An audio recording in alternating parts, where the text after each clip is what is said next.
Siguro mga 3 weeks or mga 1 month na. Matagal na po din wala. Wala po daw palay, konti lang po daw yung naani at tsaka wala din po daw dating na imported. Matagal nang walang maibentang murang bigas ang rice vendor na si Ria sa Frisco Market sa Quezon City. Di tulad noong may price ceiling na mayroong tig 41 at 45 pesos per kilo ng bigas na mabibili. Sa ngayon ay nasa 50 pesos per kilo ang pinakamurang mabibili na bigas sa kanilang palengke. Sa monitoring ng Department of Agriculture, ang imported rice ay nasa 50 hanggang 65 pesos per kilo depende sa klase, habang ang local commercial rice ay nasa 50 hanggang 60 pesos per kilo. Sa Guadalupe Public Market, may nabibili pa daw na 30 hanggang 53 pesos per kilo ng well-milled na local rice. Sa pagdinig ng House Committee on Agriculture and Food, sinabi ni Secretary Francisco Laurel Jr. na nais niyang makarating na agad sa bansa ang mga aangkating bigas ng pribadong sektor. Kaya naman binigyan ng kalihim ng ultimatum ang mga importer. I asked somebody to meet the importers. Sabi ko sa kanila, pag hindi nyo import yan within 30 days, hindi kayo mabili ng PO, kakancelin ko lahat yan. Because I don't want to be held hostage by permits that were issued to them upon their request. Base sa presentasyon ng DA sa committee hearing, nasa 2.8 million metric tons na ang dumating na imported rice. Mas mababa ito ng 1 milyong metriko tonelada kumpara noong nakaraang taon.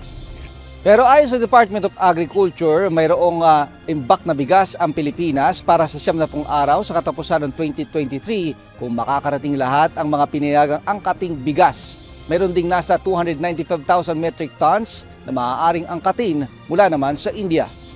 Ayon naman kay Albay Representative Joey Salceda, posible namang mapababa sa 20 pesos per kilo ang presyo ng bigas sa bansa.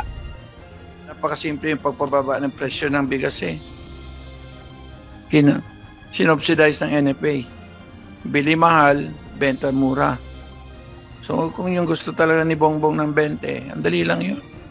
Kaya nagkanda utang-utang na 150 billion NFA. Mr. Chair, na-achieve naman yung 20. 18 pa nga Isinusulong ngayon sa Kamara ang paglalagay ng pondo para sa subsidiya ng bigas na dating idinadaan sa National Food Authority. Samantala, nakabantay din ngayon ang DA sa presyo ng mga pangunahing produkto kabilang na ang sibuyas. Tiniyak ng kalihim na hindi nasisipa ang presyo nito na umabot sa 700 piso kada kilo noong nakaraang taon. I confirm that the price of sibuyas pula today is 140 today, and sibuyas puti is 110. And I'm closely monitoring this, and we will do action para hindi na mangyari yung nangyari noong nakaraang taon. Samantala, may gagawing paraan din ang DA para mapababa ang presyo ng asukal. Ayon sa kalihim, marami pa namang supply pero umabot pa rin sa 100 ang presyo ng kada kilo nito sa merkado. There are actually ample stocks in the local inventory, but these were all contracted by the industrial players. Then there's the disparity nga na dapat ang asukal should be around 85 lang, hindi 100.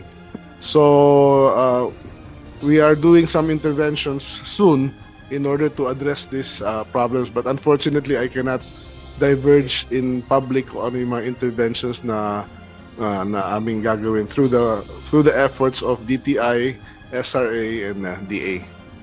Ray Pelayo, UNTV News and Rescue. Diyos ang aming sandigan, serbisyo publiko ang aming pinahahalagahan.